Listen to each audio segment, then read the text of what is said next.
Okay, let's try again.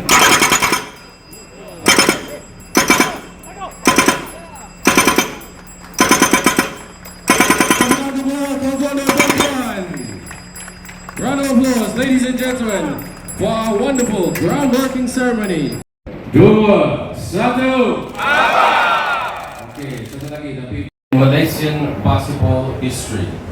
For many of you, you have been coming to this wonderful stadium for many years. Not just yourself, not just your players, not just your coaches, but your children, your grandchildren, your nephews, your nieces and friends. Maba Stadium is the symbolism of peace and basketball happiness. Once again, as the helmet falls, tepukan gemuruh. Ladies and gentlemen, without further ado, we would now like to invite the man to the microphone who has been very instrumental in today's event. Pada hari ini, selamat pagi dan salam sejahtera. Hari ini dengan penuh rasa syukur dan keterujaan kita berhimpun untuk menyaksikan satu detik bersejarah Majlis Pencatana Mara Suites at KL City Centre. Upacara ini bukan sekadar simbolik, tetapi merupakan langkah penting untuk mengukuhkan asas pembangunan mampan serta hala tuju baru bola keranjang negara. Terletak di atas tanah seluas ini ialah 1.32 ekar di pusat Kuala Lumpur, bersebelahan dengan Merdeka 118 dengan akses yang mudah ke sekolah serta stesen MRT, LRT dan monorail. Di sini kita akan menumbuhkan 2 menara berkembar setinggi kira-kira 60 tingkat yang menempatkan lebih 1,300 unit kediaman servis berkualiti tinggi.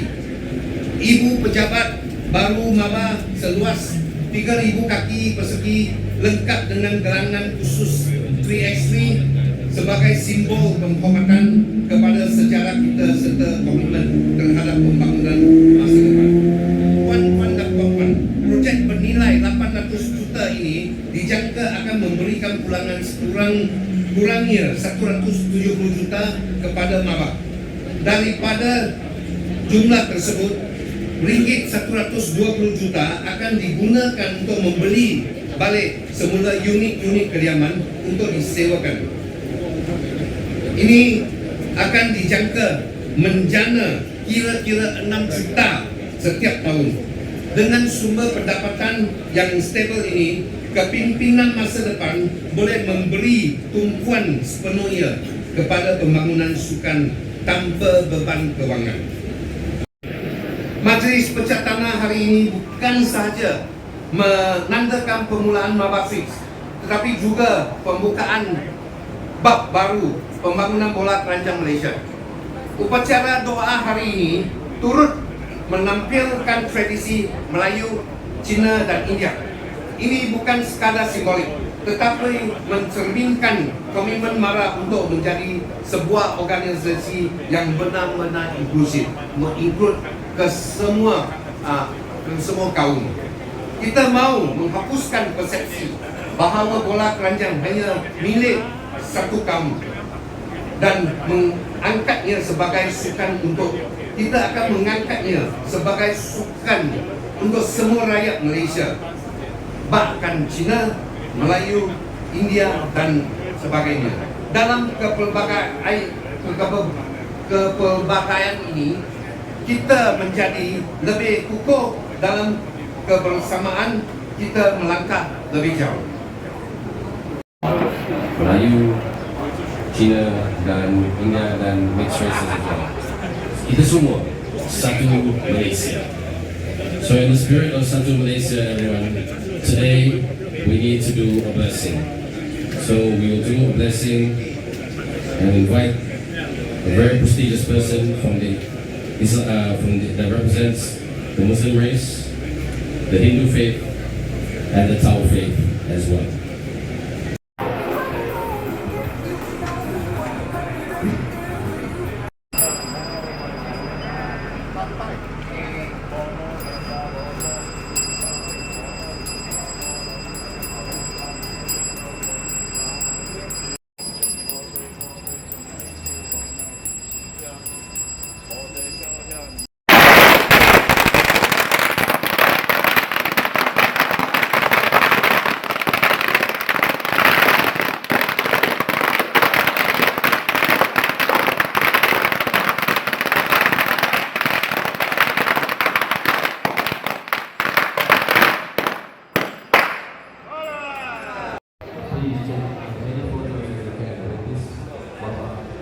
Gentlemen, tonton dan puan, on the witness your first basketball game.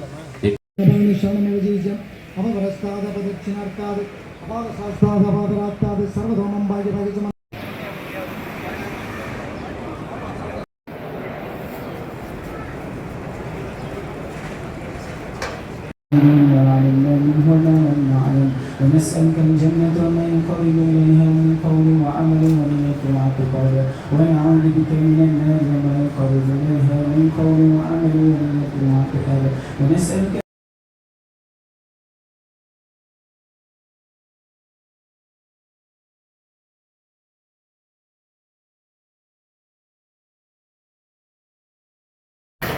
state level. Kita akan pastikan tiap-tiap negeri ada cukup kewangan untuk menjalankan aktiviti basketball di mana pemain-pemain ada berbakat tinggi boleh di train dari state level ke national level. So saya berkonfident pada masa akan datang taraf basketball bola keranjang Malaysia ini akan melonjak dari SEA Games level ke Asia Games level. Ya. Ini yang kita dapat dengan better return, Sebab maba apa yang perlu ialah kewangan, stability kewangan. Dengan adanya kewangan, saya ada perancangan untuk membina training court di suburb di luar sikit, di mana saya akan beli bina satu dewan, ada tiga gelangan di mana pada masa depan itu pemain boleh tinggal di sana, train di sana. Okay. Tapi semua ini perlukan duit. So inilah boleh kita panggil value add untuk bagi pulangan kepada maba untuk belanja untuk training pemain yang akan datang. Kita walaupun sekarang dirobohkan, kita tak ada itu stadium, tapi saya ada perancangan untuk membina bukan stadium tapi training court. Apa yang maba perlu ialah training court untuk pemain-pemain, bukan stadium. Stadium susah di manage. Kalau kita ada tournament, kita boleh sewa